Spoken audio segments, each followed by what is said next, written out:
Good morning. નમસ્કાર વિદ્યાર્થી મિત્રો, કેમ છો બધા?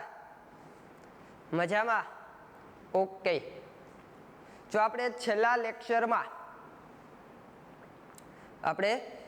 લેક્ચરમાં કે કાર્બનિક સંયોજનો એનું કઈ રીતે નિરૂપણ કરી શકાય એ આપણે જોયું હતું.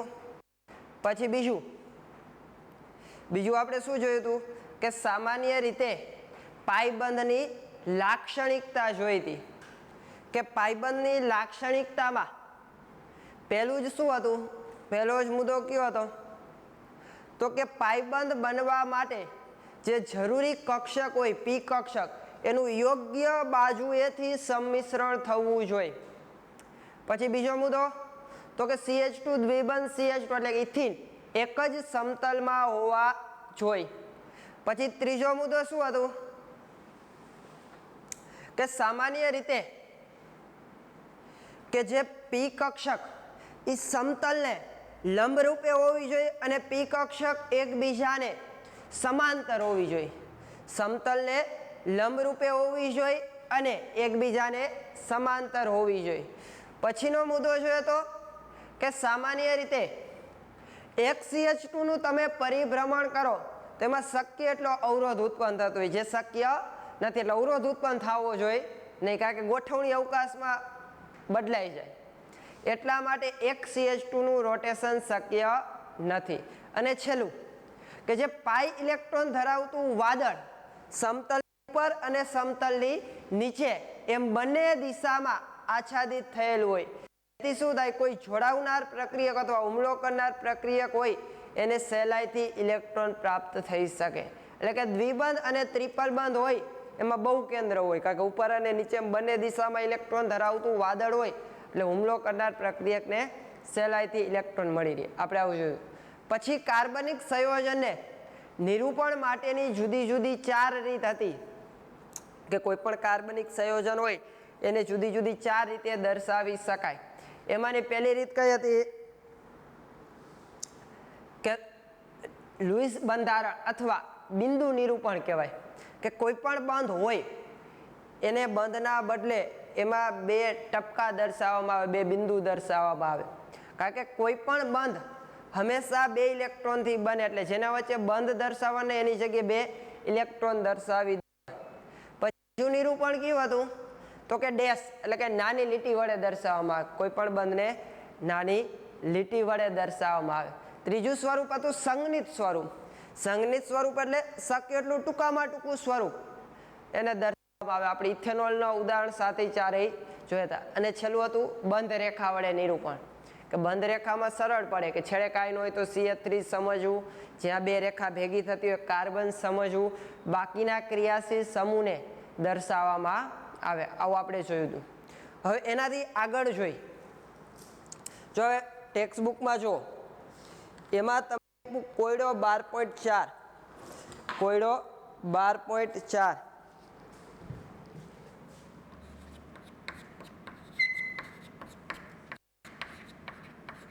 હવે શું કીધું કે નીચે દર્શાવેલા સંજ્ઞિત બંધારણીય સૂત્રને સંપૂર્ણ બંધારણીય સૂત્ર દર્શાવો.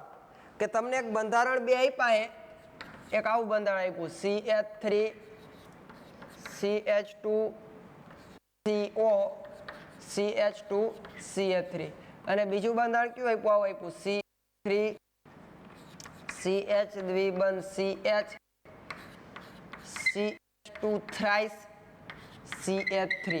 આ 2 બંધારણને સંપૂર્ણ બંધારણ સૂત્રમાં લખવાના છે. આ 2 બંધારણને શું કરવાનું છે, સંપૂર્ણ બંધારણ સૂત્રમાં લખવાનું. સંપૂર્ણ એટલે કે એમાં બધાય બંધ તમારે દર્શાવવા. જો અહીંયા એ બંધારણ જો એનું આ સંપૂર્ણ બંધારણ આવું લખી શકો, આ કાર્બન, હવે એની સાથે શું જોડાયેલા 3 હાઇડ્રોજન CH3, હવે એની સાથે શું જોડાયેલું CH2 તો CH3 CH2 CO તો આપને ખબર કે કાર્બન ઓક્સિજન વચ્ચે હંમેશા દ્વિબંધ હોય, આ CH2 ને આ CH3. સંપૂર્ણ બંધારણ થઈ ગયું કે ઉપરનું જે સંજ્ઞિત બંધારણ હતું ટૂંકું સ્વરૂપ એ સંપૂર્ણ બંધારણ તમારે દર્શાવવાનું. એટલે કે એમાં આવતા દરેક બંધ તમારે દર્શાવવા પડે. એટલે એને એક અહીંયા ધ્યાન રાખજો કે CO એટલે કાર્બન ઓક્સિજન વચ્ચે હંમેશા દ્વિબંધ જ હોય. આ રીતે આપણે દર્શાવી શકાય. હવે બીજું સ્વરૂપ જો બી બંધારણ CH3 તો આ પેલું CH3 માં 3 હાઇડ્રોજન વચ્ચેનો બંધ દર્શાવી દો. CH તો આ કાર્બન હાઇડ્રોજન વચ્ચેનો દ્વિબંધ તો આ દ્વિબંધ દર્શાવો. આ કાર્બન સાથે હાઇડ્રોજન. જો પછી હાઇડ્રોજન ઉપર અથવા નીચે ગમે તે દર્શાવી શકો, એ કાર્બન સાથે જોડાયેલો હોવો જોઈએ. પછી હવે અગત્યનું એ CH2 થ્રાઇસ કર્યું છે એનો મતલબ શું થાય? કારણ કે સંઘનિત સ્વરૂપ એટલે ટૂંકું સ્વરૂપ છે. CH3 થ્રાઇસ એટલે CH2 કેટલી વખત જોડાયેલા હોય? 3 વખત જોડાયેલા હોય એવું દર્શાવે. CH2 થ્રાઇસ શું દર્શાવે? તો કે CH2 એમ 3 વખત જોડાયેલા. તો હવે લખી નાખું CH2 આ એક વખત, આ CH2 બીજી વખત, આ CH2 ત્રીજી વખત, અને હવે બાકી શું રહ્યું? CH3. આ બે શું થઈ ગયા? એના સંઘનિત, આ બે ઉપરના સંઘનિત સ્વરૂપ હતા એના સંપૂર્ણ બંધારણ. ઓકે, ખબર પડી ગઈ? અહીંયા થોડુંક જોજો. CH2 થ્રાઇસ કર્યો એનો મતલબ એવો થાય કે આ CH2 કેટલી વખત આવે? 3 વખત આવે એવું દર્શાવે. ઓકે, સમજાઈ ગયું? રેડી. હવે એના પછીનો કોયડો જો 12.5.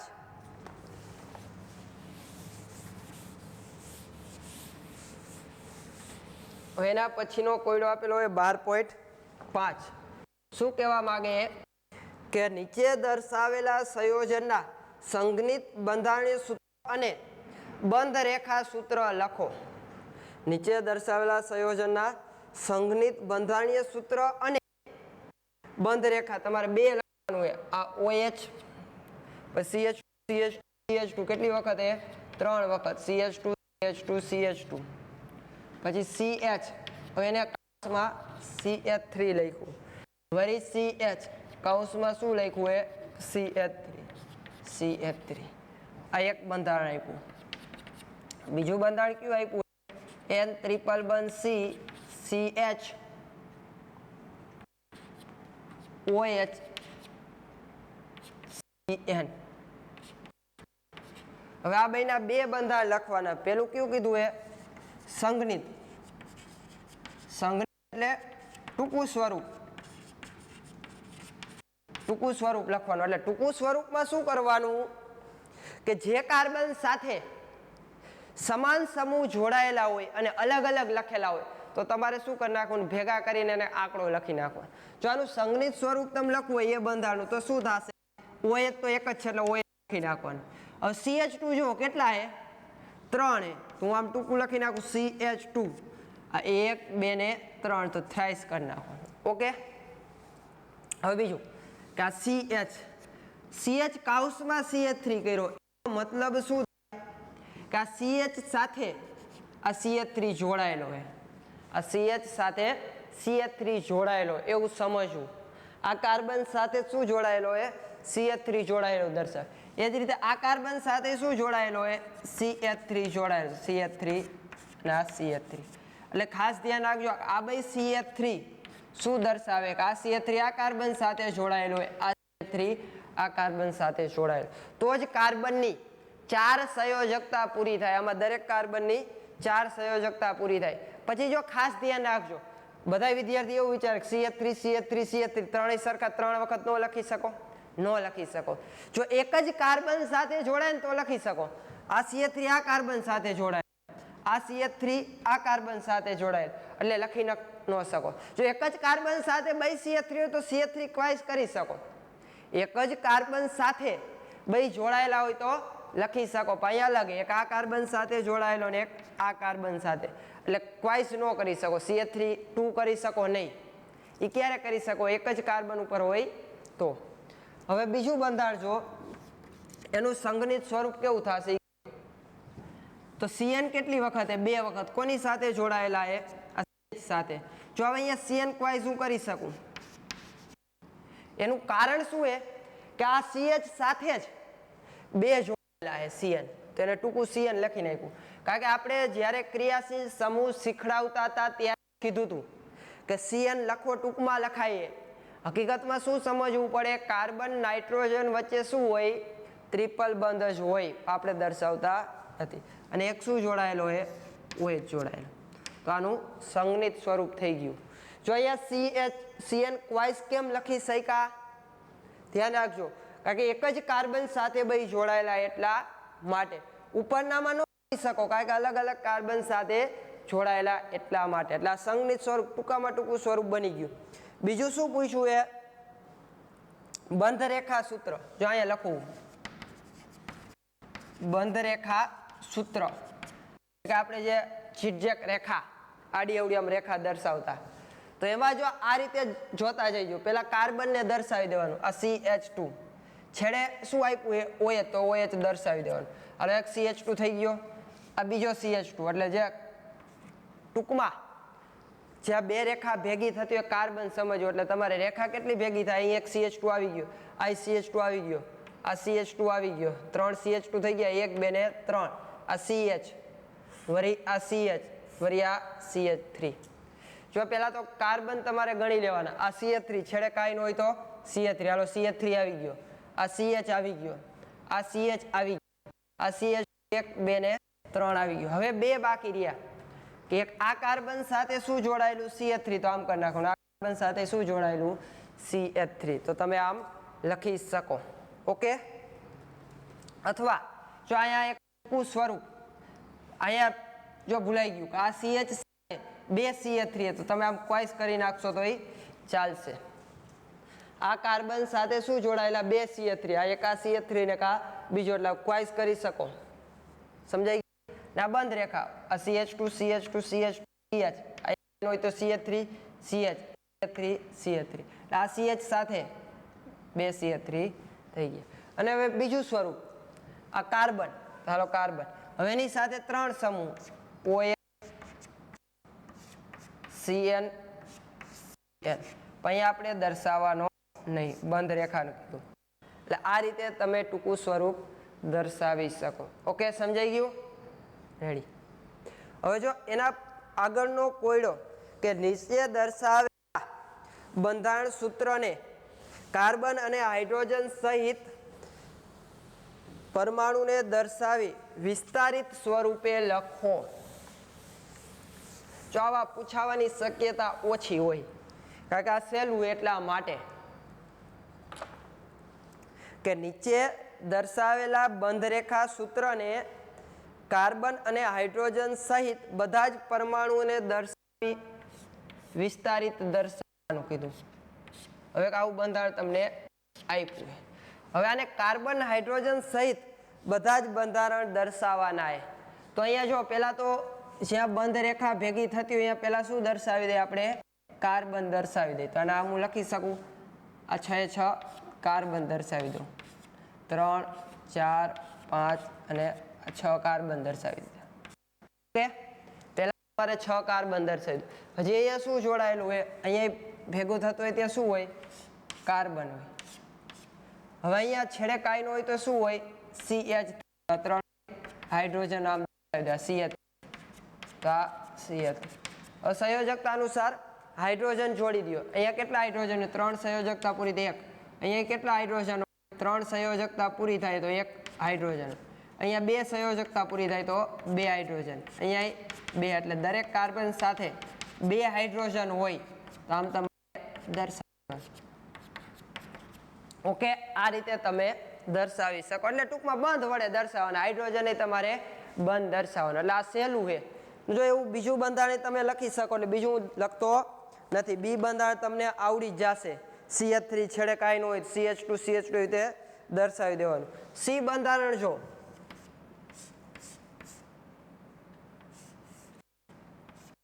આવું બંધારણ આપ્યું. જો એટલે આ થોડુંક જોજો ખાસ. છેડે કાંઈ ન હોય તો શું સમજવાનું, છેડે અહીંયા કાંઈ નથી આપ્યું એટલે કાર્બન સમજવો. છેડે કાંઈ ન આપ્યું શું સમજવાનું, કાર્બન. 3 સંયોજકતા પૂરી થાય તો 1 શું જોડાયેલું હોય, હાઇડ્રોજન. હવે અહીંયા એવું સમતક છપાયેલું નથી. ઘણા બધા વિદ્યાર્થીને થતું હોય કે અહીંયા કેમ આટલી જગ્યા રાખીએ, ટેક્સ્ટ બુકમાં જગ્યાએ, પણ અહીંયા શું સમજવાનું, કાર્બન સમજવો. અહીંયા શું સમજવાનું, કાર્બન હોય એવું સમજવું, ખાસ ધ્યાન રાખજો. અને સંયોજકતા અનુસાર હાઇડ્રોજન હોય તો જ બીજા સાથે જોડાયેલું હોય, એનો મતલબ અહીંયા કાર્બન હશે, અહીંયા શું હોય CH, તો જ કાર્બનની ચાર સંયોજકતા પૂરી થાય. હવે અહીંયા શું હશે, CH2 આ કાર્બન, આ બે, અહીંયા શું હશે, કાર્બન, એની સાથે એક તો જોડાયેલો, 1 2 અને 3 સંયોજકતા તો પૂરી થઈ ગઈ. છેડાનું દર્શાવી દો CH3, કાંઈ ન હોય તો શું હોય CH3, પણ અહીંયા એક સંયોજકતા બાકી એટલે હાઇડ્રોજન. તો તમે આને આ રીતે લખી શકો. એટલે અહીંયા કહેવાનો અર્થ શું છે કે અહીંયા જગ્યાએ શું સમજવાનું, અહીંયા કાર્બન હોય એવું સમજવું. કારણ કે અહીંયા હકીકતમાં જો તમે આમ સળંગ જોડી દો તો એનો મતલબ એવો થાય કે આ કાર્બન કાર્બન વચ્ચે ટ્રિપલ બંધ, વચ્ચે કાર્બન નથી. પણ અહીંયા જગ્યાએ એનો મતલબ એવો થાય કે અહીંયા વચ્ચે શું જોડાયેલો હશે, કાર્બન જોડાયેલો હશે. ઓકે, સમજાઈ ગયું? એટલે આ કોયડા સહેલા જ છે. જો આવા પૂછાય તો આપણા માટે સહેલું જ પડે, કારણ કે તમને બંધારણ આપ્યું હોય એના ઉપરથી કાં સંપૂર્ણ બંધારણ દોરવાનું, ને સંપૂર્ણ બંધારણ આપ્યું હોય તેનું સંગણિત બંધારણ દોરવાનું. એટલે આ હોમવર્કમાં કોયડા લખવાના નથી, જેમાં જવાબ સાથે તમને આપ્યા એકવાર વ્યવસ્થિત જોઈ લેજો અથવા એની પ્રેક્ટિસ કરી લેજો. પછી જવાબ આપ્યા તે આપણે જોઈ લેવાનું કે આપણે સાચું કે ખોટું, પ્રેક્ટિસ કરી લેવાની. હવે જો એના પછીનો પ્રશ્ન પેજ નંબર 330, કાર્બનિક અણુઓનું ત્રિપરિમાણીય નિરૂપણ. કાર્બનિક સંયોજનોનું ત્રિપરિમાણીય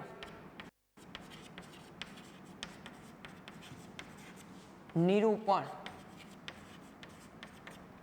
આપણે શું કરવાનું છે કે કાર્બનિક સંયોજનોનું ત્રિપરિમાણીય નિરૂપણ કરવાનું છે. જો આપણે ખબર જ હોઈએ, આપણે 3D પિક્ચર, ત્રિપરિમાણીય એટલે 3D, આપણી આંખ તો 2D જ છે.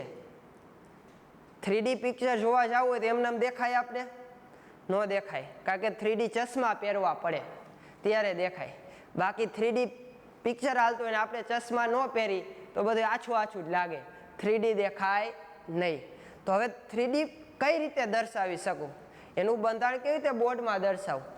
કારણ કે તમે પિક્ચર જોતા હોય તો એવું લાગે પાછળનો ભાગ આપને દેખાતો હોય.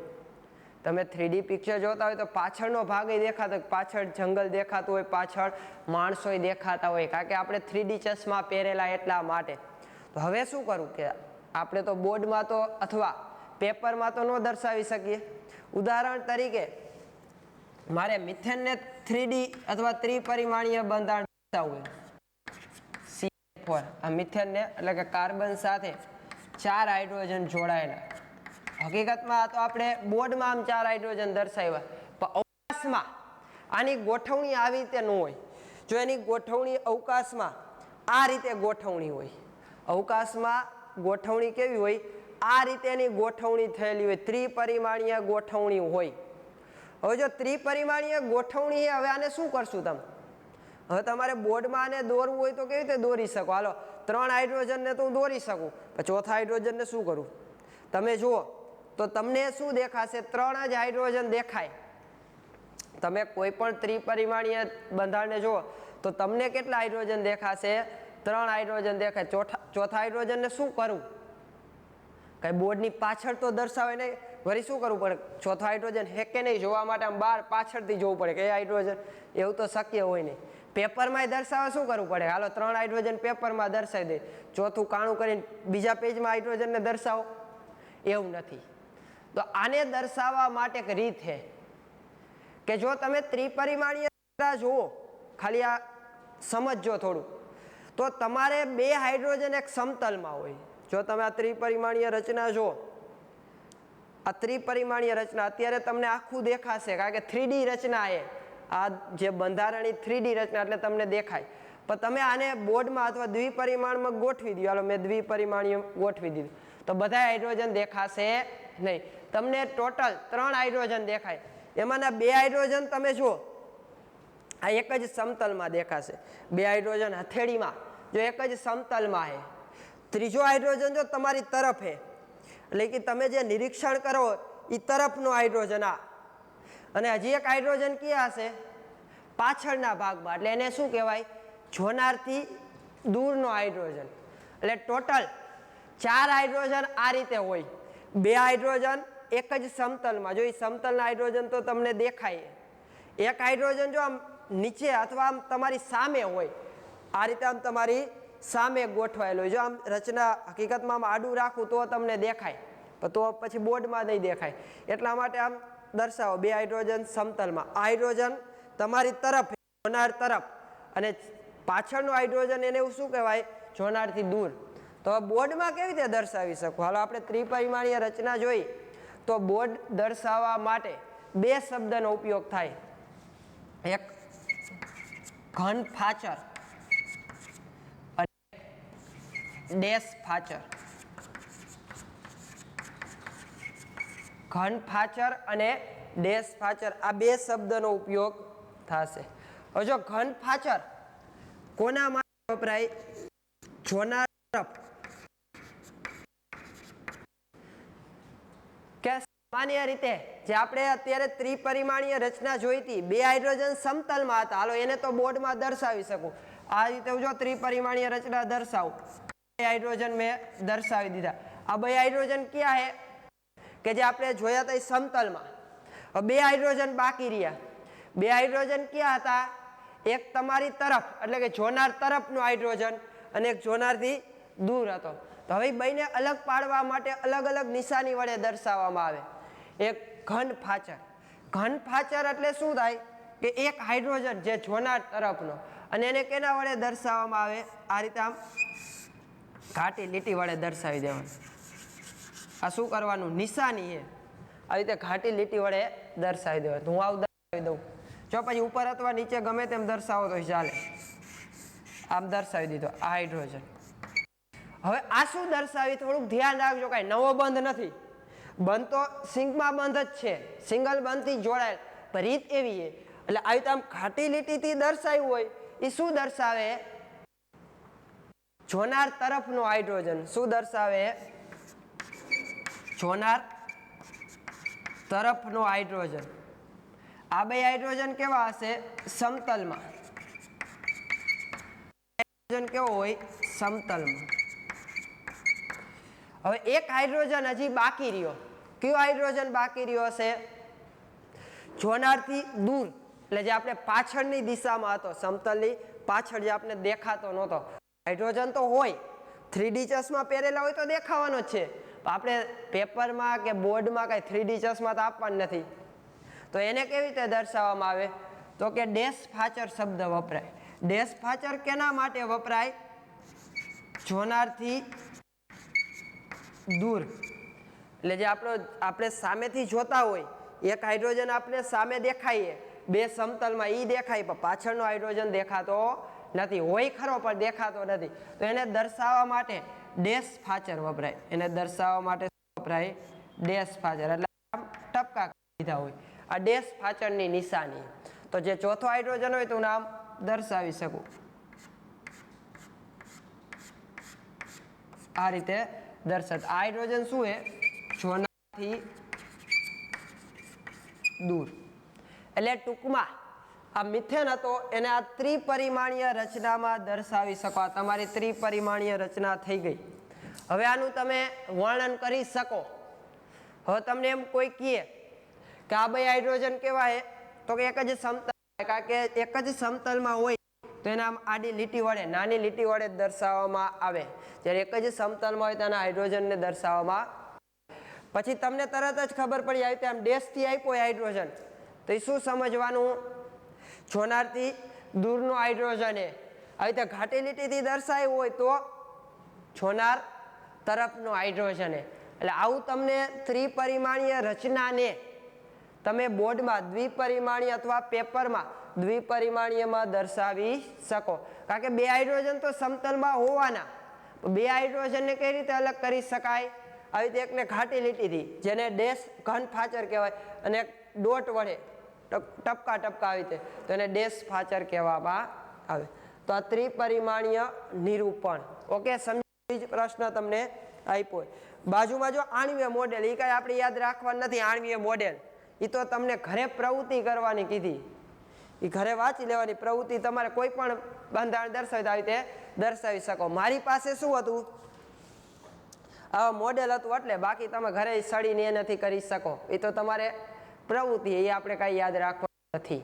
ઓકે, એક આ કાર્બનિક સંયોજનનું ત્રિપરિમાણીય નિરૂપણ હોય 3D, તો એને 2D માં કઈ રીતે દર્શાવી શકું, તો આ બે જ શબ્દ યાદ રાખવાના. એક જ સમતલમાં હોય તો એને આ રીતે ડેશથી દર્શાવી દેવાના.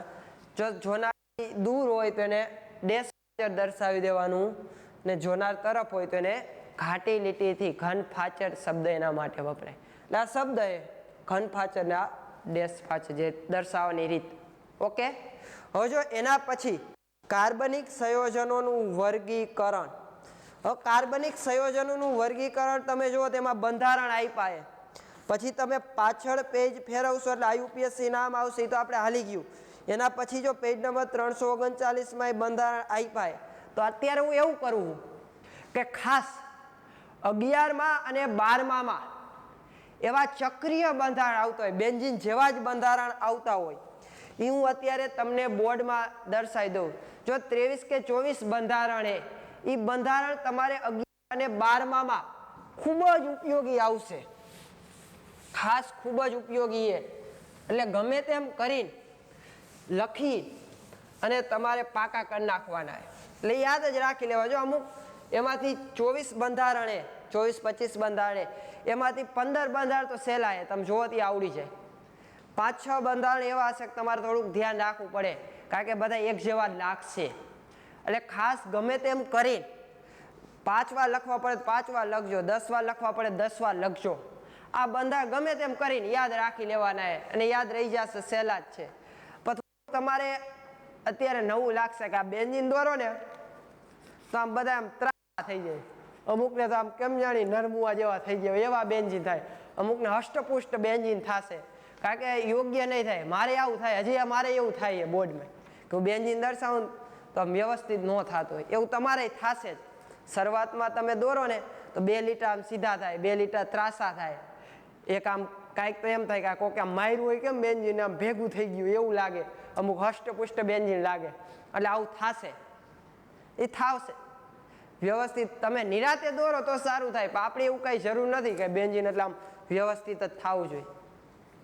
પ્રેક્ટિસ જેમ જેમ કરશો એમ આવડી જશે. અત્યારે હું ખાસ તમને 24 કે 25 બંધારણ બેન્ઝીન ધરાવતા ને એના જેવા હતા એવા બંધારણ દર્શાવવું, એ ખાસ વ્યવસ્થિત એક પેજમાં આનાથી બોર્ડમાં દેખાય એટલે પુશ કરીને તમે પછી છેલ્લે લેક્ચર જોઈ લ્યો, પછી અપલોડ કરી દે, એમાં વ્યવસ્થિત બંધારણ દોર નાખજો.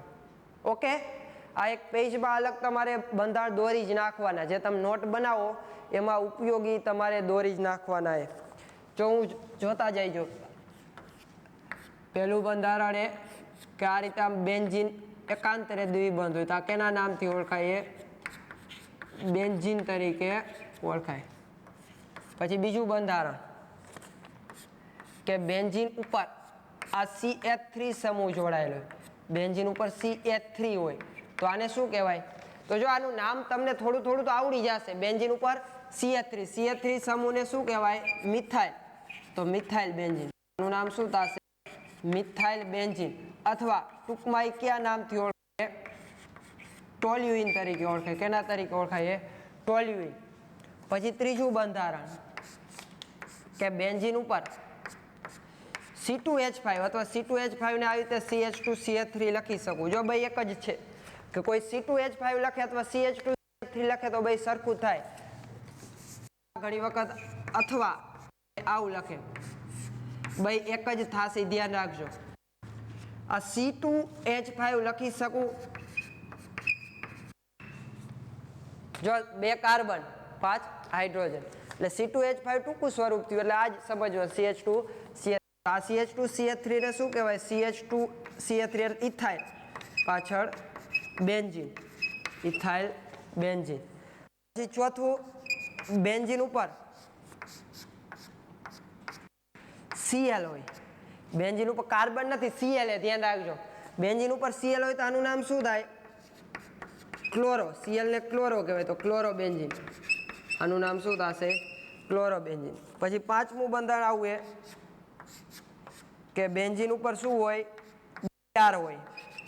બેન્ઝીન ઉપર BR હોય તો આને શું કહેવાય? બ્રોમોબેન્ઝીન.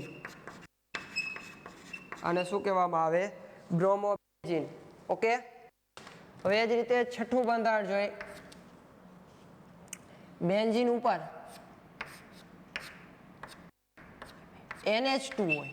બેન્ઝીન ઉપર NH2 હોય તો આને બીજા કયા નામથી ઓળખાય?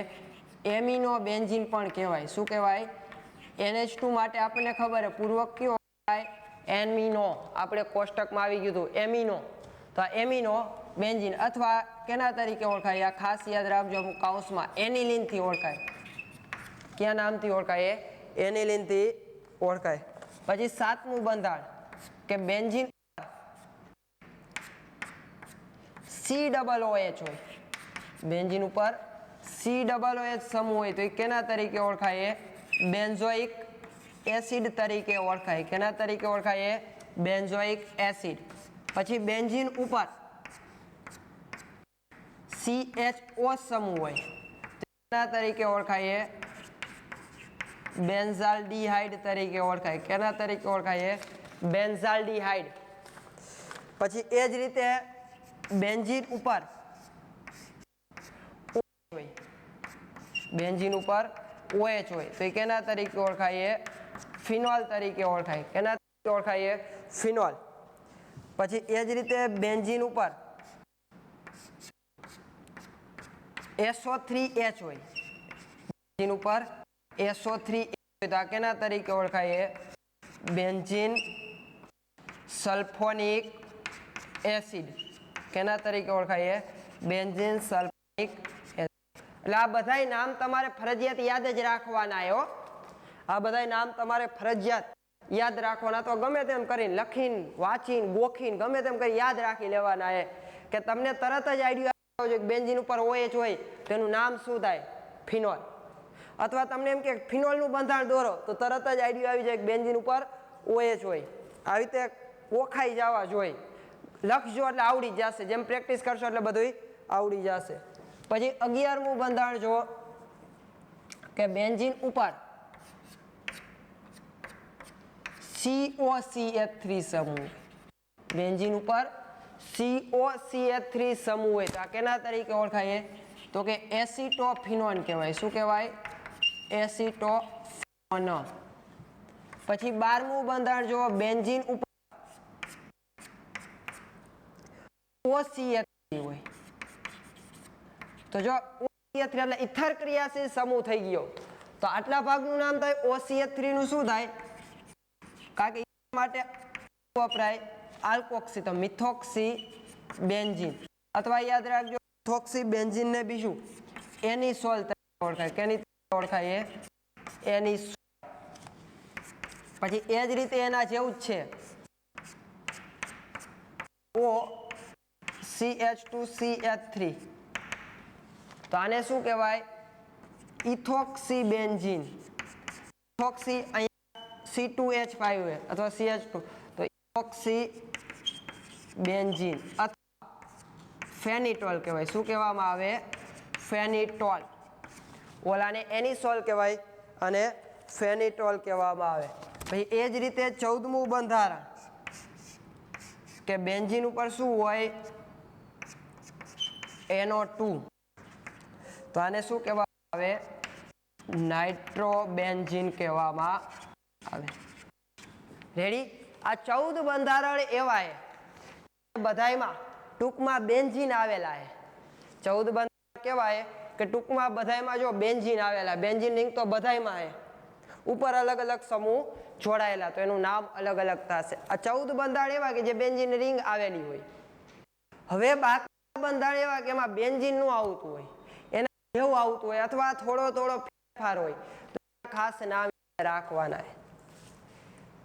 રેડી? આ એવું લાગે તો ફોટો મોકલી દઈશ. આ બધા લખેલા એના ફોટો એમાંથી લખી લેજો. ઓકે, કાંઈ વાંધો નહીં. હાલો બધાને ફોટો પાડીને મૂકી દઈશ કે આ રીતે લખેલું જ છે એક પેજમાં તો એનો ફોટો પાડીને તમને બધાને મોકલાવી દઈશ. ઓકે, એમાંથી લખી લેજો. ખાલી બંધારણ જોજો.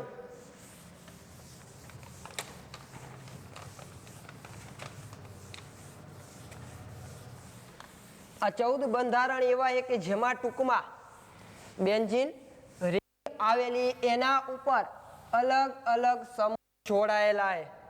હવેના બંધારણ અલગ અલગ થોડાક જોજો. હવે જો 15મું બંધારણ ખાલી આ રીતે આપેલું હોય. જો આમાં ઘણી વખત વિદ્યાર્થી મિત્રો ભૂલ ખાઈ જાય. આવું ષટકોણીય આકાર આવે એટલે ડાયરેક્ટ કહી દે બેન્ઝીન. ના, બેન્ઝીન કોને કહેવાય? એમાં એકાંતરે દ્વિબંધ હોવો જોઈએ. આમાં કાંઈ નથી. તો આને તો આપણું આગલું નામ તો ખબર જ છે, ચક્રીય સંયોજન કહેવાય. તો સાયક્લોહેક્ઝેન. શું થશે? સાયક્લોહેક્ઝેન.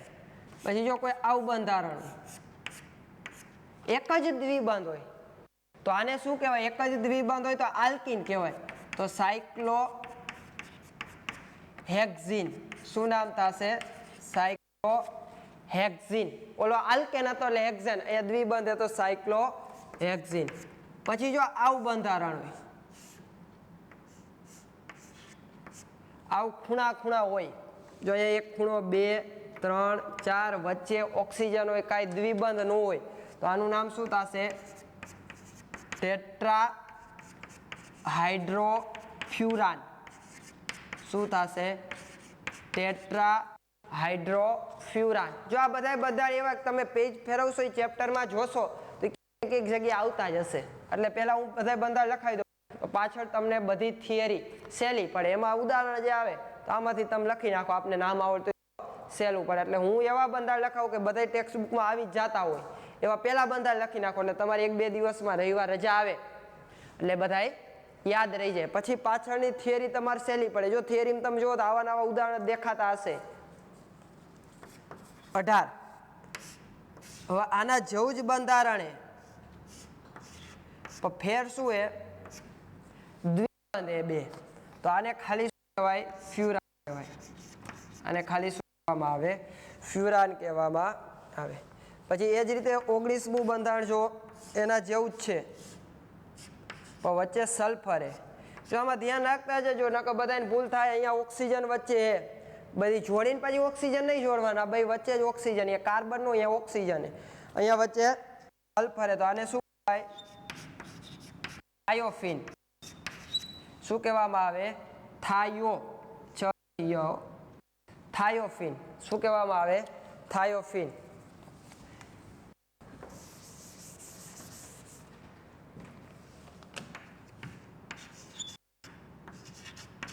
થાયોફીન.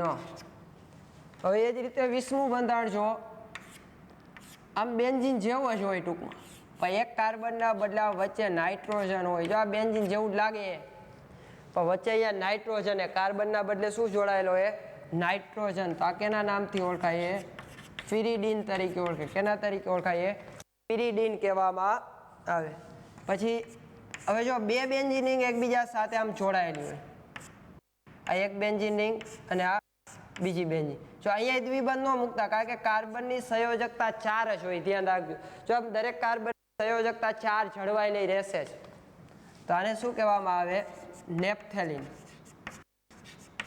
આને શું કહેવામાં આવે? નેપ્થેલિન. જો સંયોજકતા જોજો. પછી એવી જ રીતે 3 બેન્ઝીન રિંગ હોય. કેટલી બેન્ઝીન રિંગ હોય? 3. તો આને શું કહેવામાં આવે? એન્થ્રેસીન. શું કહેવામાં આવે? એન્થ્રેસીન. હવે 2 બંધારણ, એક 23મું બંધારણ. જો હવે આ બધા ટૂંકમાં આવા એને અનુરૂપ અલગ અલગ બંધારણે. હવે 2 બંધારણ એવા છે કે જેમાં 7 કાર્બન હોય. જો આ રીતે આમ દર્શાવી દો.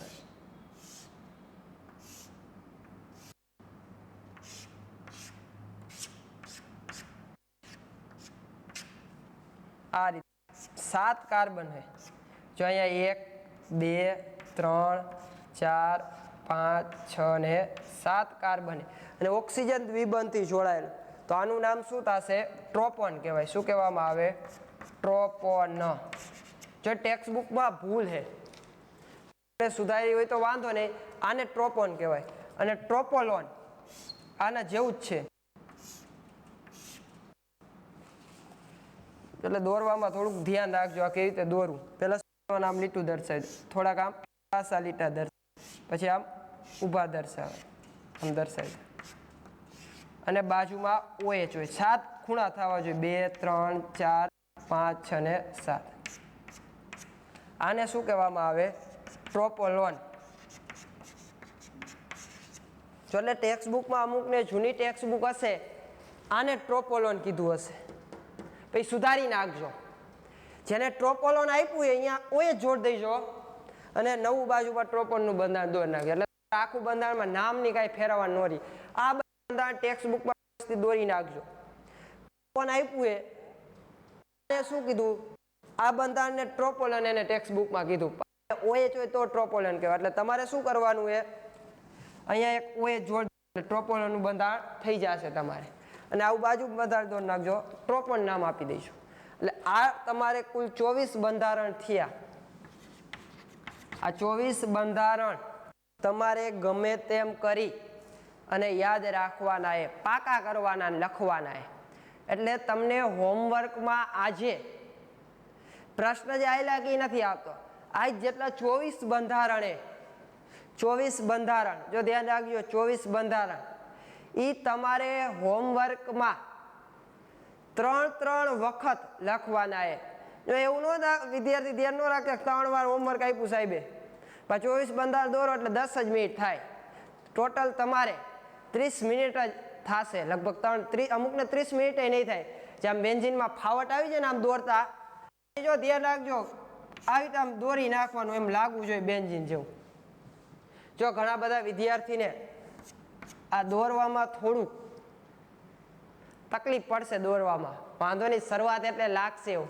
પછી જેમ પ્રેક્ટિસ 3 વાર હોમવર્ક લખશો ને આ પ્રેક્ટિસ થઈ જાય, પછી આપ્યું હોય ને આમ બેન્ઝીન દોરી શકો. અત્યારે શરૂઆતમાં એવું થશે કે અમુકને શું થાય, ટાઈફોઈડ થઈ ગયું એમ નાનું થઈ જાય છે, અમુક અષ્ટપુષ્ટ થાય, અમુક ઉપર નીચે આમ દબાઈ જાય, એવું લાગશે. દોરાય, કાંઈ વાંધો નહીં. એમાં એવું જરૂર નથી કે આવું દોરવું. તમારી રીતે એમ બેન્ઝીન જેવું લાગતું હોય, 6 ખૂણા અને દ્વિભાજક આવી જાય, એ રીતે દર્શાવી દેવાનું. 3 વખત આ બંધારણ દોરો, લખજો વ્યવસ્થિત. હું તમને આજે લગભગ ફોટો હમણાં મોકલાવી દઉં. આ 24 બંધારણ એટલે તમારી 24 બંધારણ આવી જશે. એમાંથી તમે વ્યવસ્થિત તમે જે નોટ બનાવો એમાં જો એવું કરો એટલે તમારે થોડુંક હળવાશ થાય. એક વખત તમે જે નોટ બનાવો એમાં લખી નાખો વ્યવસ્થિત, અને 2 વખત હોમવર્કમાં કરો. સમજાઈ ગયું? જો ફરીથી કહું, એક વખત તમે નોટ બનાવો જે જરૂર હોય એ નોટમાં લખો, અને 2 વખત હોમવર્કમાં લખો. એટલે હોમવર્ક જે કરો એ 2 વખત લખજો. અપલોડ કરો તમારું જે હોમવર્ક એમાં 24 બંધારણ 2 વખત લખજો. એકવાર તમે બુકમાં લખો એટલે તમારે 3 વખત થઈ ગયું. Okay, ready. એક વખત જે તમે બુક બનાવો એમાં લખો, પછી 2 વખત હોમવર્ક કરો એટલે 3 વખત લખવાના થશે બંધારણ. અને હોમવર્કમાં અપલોડ કરવાનું પણ 2 વખત જે લખો એ જ બંધારણ અપલોડ કરજો. જે પાકી નોટમાં લખો એ લખવાની જરૂર નથી, અપલોડ કરવાની જરૂર નથી. ઓકે, સમજાઈ ગયું? આજે આપણે અહીંયા સુધી રાખી. હવે એના લેક્ચર પછી શરૂ કરો. એટલે ટૂંકમાં એના પછીનો પ્રશ્ન ધ્યાન રાખજો. આ ઉદાહરણ તરીકે આપ્યા હશે એટલે બંધારણ તમને આવડતા હોય, નામ આવડતા હોય, જો નામ એવા વાંચજો. કોઈ એમ કહે કે ફિનોલનું બંધારણ શું થાય તો તરત જ મગજમાં આવી જવો જોઈએ, બેન્ઝીન ઉપર હોય છે ફિનોલ કહેવાય. તમને કોઈ એમ કહે કે બેન્ઝીન ઉપર COO છે તો તરત જ નામ યાદ આવી જોઈએ કે આને બેન્ઝોઇક એસિડ કહેવાય. એવા પાકા કરી લ્યો. Okay, ready? ઓકે, અહીંયા સુધી આપણે રાખીએ આજે.